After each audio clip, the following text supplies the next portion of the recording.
kyakkyawa Aisha, Aisha.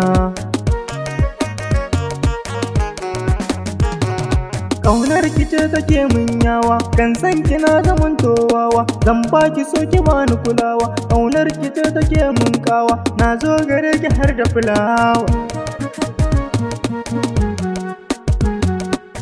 Ni na san farin wata ce, kin zarce dukan kwatance, 'yan mata dukan ku kauce, ta zarce ku babu kushe, ga demon cikin itace, Aisha guna nasara ce, ko kuma in ce kadara ce, taɓa ki babban zunubi ne.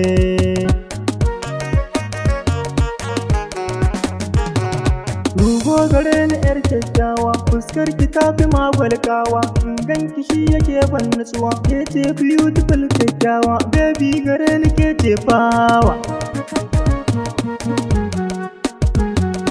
An san ki babu jinya baya, ko da ana ta kai mun tsara, ban sana rai nake zan baiwa. Sannan ba za a kai ni kushewa, domin ki ne nake numfashi, dan in na bar ki na zama wawa.